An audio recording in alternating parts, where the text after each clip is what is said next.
Bismillahirrahmanirrahim. Assalamualaikum warahmatullahi wabarakatuh. Sebelum kita mulai musyawarah pada siang hari ini, marilah kita awali kegiatan hari ini dengan bacaan Fatihah. Semoga acara yang kita lakukan pada siang hari ini berjalan dengan lancar dan mendapat barokah atas apa yang kita bahas nantinya. Ala hadiniyah wa kulli niyatin shalihah bi syafaati Rasulullah sallallahu alaihi wasallam Muhammad. Al-Fatihah.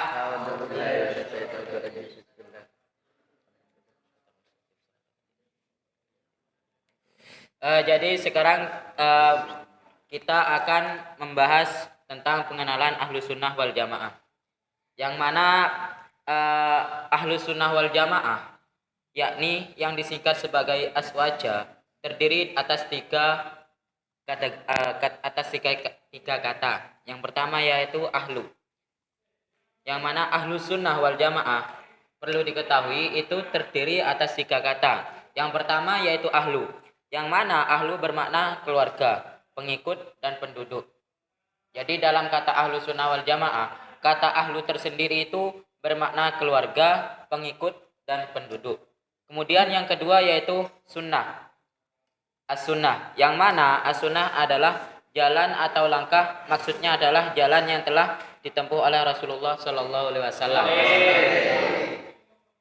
Jadi sunnah itu sesuatu yang telah dilakukan oleh Nabi Muhammad sallallahu alaihi wasallam.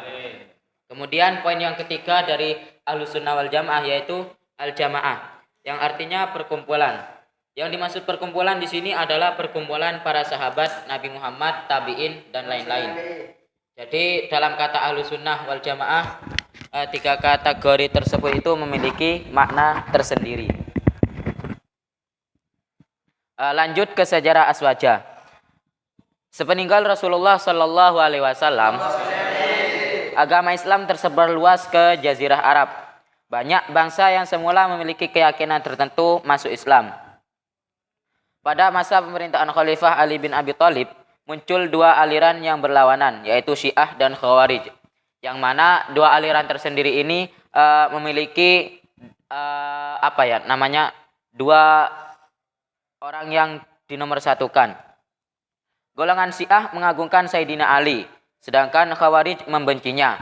Mengapa golongan Khawarij ini membenci Sayyidina Ali? Karena Sayyidina Ali itu tidak segera memutuskan siapa pembunuh Sayyidina Utsman bin Affan.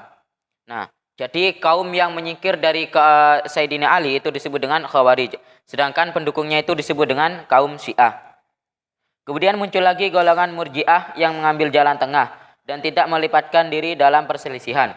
Jadi pada masa pemimpinan Ali bin Abi Thalib itu pertama muncul dua golongan. Yang pertama yakni golongan yang mendukung Sayyidina Ali bin Abi Thalib, dan yang kedua adalah golongan yang membencinya. Kemudian timbul lagi satu golongan, yang mana golongan ini tidak membenci Sayyidina Ali bin Abi Thalib dan juga tidak mendukung Ali bin Abi Thalib, yaitu golongan Murji'ah. Nah, lanjut. Pada suatu itu muncul ulama besar yang mampu mengembalikan umat Islam kepada ajaran yang sesuai dengan ajaran Rasulullah sallallahu alaihi wasallam. Sahabat dan para tabi'in. Yang mana beliau bernama Imam Abu Hasan Al-Asy'ari. Kelompok inilah yang disebut dengan aswaja. Jadi yang memprakarsai pertama tumbuhnya aswaja yaitu merupakan Imam Abu Hasan Al-Asy'ari. Yang mana Imam Abu Hasan ini adalah merupakan sebuah tokoh yang menghidupkan sunnah-sunnah Rasulullah sallallahu alaihi wasallam pada zaman itu. Kemudian kita lanjut pembahasan kepada sumber aswaja. Pendalaman paham aswaja itu cukup dilakukan melalui kajian mendalam atas kitab-kitab karya ulama salaf. Karena pada dasarnya kitab-kitab tersebut merupakan penjabaran dari Al-Quran dan hadis. Di antaranya kitab Nadham Aqidatul Awam, Tijan Ad-Durari dan Khawaritul Bahiyah. Jadi sumber aswaja itu berasal dari dapat diketahui dari dengan memahami kitab-kitab yang telah dikarang oleh ulama-ulama salaf. Karena untuk kita pada zaman sekarang ini itu tidak bisa langsung memahami Al-Quran dan hadis. Yang mana kalau syarat untuk memahami Quran dan hadis itu harus memahami yang saya ketahui itu harus memahami 11 mata pelajaran. Jadi untuk apa ya, mempermudahnya kita itu untuk memahami asbaja itu cukup dengan memahami karya-karya ulama salaf yang telah dikarang oleh ulama-ulama terdahulu. Seperti yang telah disebutkan tadi, yaitu kitab Aqidatul Awam kalau dalam segi tauhid, dan kitab Tijan Ad-Durariyah dan lain-lain. Mungkin dari apa yang telah saya jabarkan tadi masih ada pemahaman yang kurang jelas ataupun sesuatu yang ingin ditanyakan dari segenap yang hadir pada sore hari ini. Saya buka tiga pertanyaan. Monggo. Nggih. Oh, pagi ya, sore. Apa? Siang, Pak? Nggih, siang. Lupa. Malam. Nggih, monggo teman saya dipilih siapa saja yang mau diangkat. Satu, terus. Monggo saya buka 3. Oke.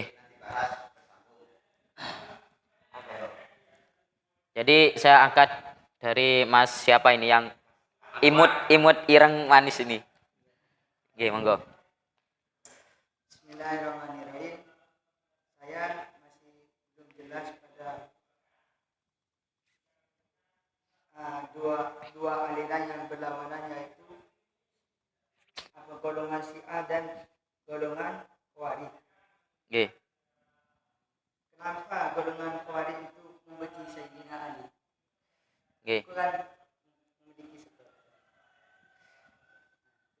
Jadi pertanyaan Anda, mengapa pada zaman Sayyidina Ali bin Abi Thalib itu muncul 2 golongan ya? Ada kaum Syiah dan ada kaum Khawarij. Mengapa kaum Khawarij ini membenci Sayyidina Ali bin Abi Thalib? Oke. Jadi ada satu pertanyaan dari musyawirin. Ini saya menjawab atau didiskusikan. Oke. Jadi ada suatu permasalahan atau yang belum paham dari saudara saya. Jadi ada pertanyaan, mengapa pada zaman Sayyidina Ali bin Abi Thalib kaum Khawarij ini membenci beliau? Begitu. Apa alasannya? Apa pada zaman Ali bin Abi Thalib itu kok timbul 2 golongan? Yang pertama itu golongan Syiah. Yang mana golongan Syiah ini sangat mencintai Sayyidina Ali bin Abi Thalib, bahkan mendewa-dewakan beliau. Bahkan kaum Syiah ini menganggap Sayyidina Ali bin Abi Thalib ini merupakan yang sangat pantas untuk dijadikan sebagai panutan. Bahkan golongan Syiah ini menganggap seperti Abu Bakar, Utsman dan lain-lain itu tidak pantas dijadikan sebagai panutan. Kemudian golongan yang kedua yaitu golongannya Khawarij. Yang mana golongan Khawarij ini merupakan golongan yang sangat membenci terhadap Sayyidina Ali bin Abi Thalib, karena beliau ini menurut mereka beliau itu tidak segera memutuskan siapa pembunuh Sayyidina Utsman bin Affan. Gitu. Jadi atas dasar yang demikian golongan Khawarij ini membenci Sayyidina Ali bin Abi Thalib, karena Sayyidina Ali itu tidak tegas dalam menyikapi siapa pembunuh Sayyidina Utsman bin Affan. Mungkin cukup begitu alasannya. Oke, monggo.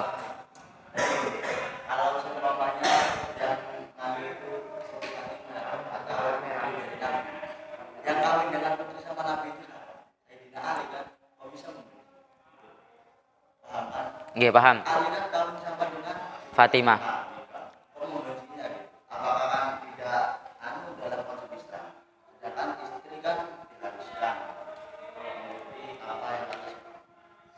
Nggih. Kalau menurut sejarah apanya? Katanya di sini kan 2 tahun ini kan bencinya itu hanya kepada Ali. Berarti kan otomatis Ali yang menang. Nggih, dalam yang bisa diambil kesimpulan di sini tuh bencinya kepada Ali karena Ali tidak bisa mengambil putusan untuk siapa yang pembunuh Sayyidina Utsman. Fatimah benci cuma gara-gara itu. Iya, karena tidak bisa segera memutuskan. Dan salah satu alasan itu mengapa Fatimah juga membenci itu karena setelah wafatnya Sayyidina siapa namanya? Sayyidina Utsman bin Affan itu semuanya itu sibuk langsung mencari penerus. Tidak mencari seluk-beluk siapa yang membunuh Sayyidina Utsman. Mereka itu hanya ingin cepat mengambil kekuasaan, mengambil alih pemerintahan dan lain-lain. Nah, alhamdulillah. Saya tutup musyawarah pada siang hari ini. Semoga apa yang telah kita musyawarahkan tadi bisa diambil manfaatnya dan menjadi ilmu yang barokah fid dini wa dunya wal akhirah. Al-Fatihah. Mungkin cukup sekian dari kami. Assalamualaikum warahmatullahi wabarakatuh.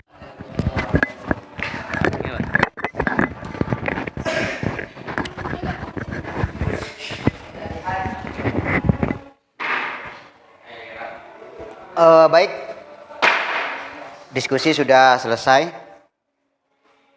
Kesimpulannya tentang Aswaja itu awal mulanya memang ada beberapa aliran itu karena konflik.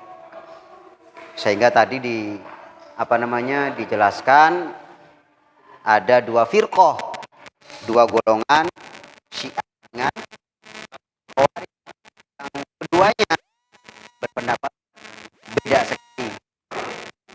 Syiah dewa Sayyidina Khawarij itu malah membenci Sayyidina Ali. Itu kesimpulannya. Terus tentang nanti konsep dasar dari Aswaja, insya Allah nanti di minggu depan kita akan bahas konsepnya, terus juga ajaran apa saja yang membedakan antara Aswaja kita. Karena golongan-golongan yang lain juga mengklaim Aswaja. Karena kata Rasulullah akan muncul 73 golongan yang selamat masuk surga hanya satu, Ahlussunnah wal Jamaah. Sehingga semua mengklaim Ahlussunnah wal Jamaah. Nanti kita ketahui bahwa Ahlussunnah wal Jamaah itu sebenarnya siapa. Yang harus kita yakini bahwa kita Ahlussunnah wal Jamaah ala ulama itu Aswaja yang benar-benar sesuai dengan tuntunan Rasulullah, gitu ya. Baik, kita cukupkan. Mari kita tutup dengan doa bersama-sama.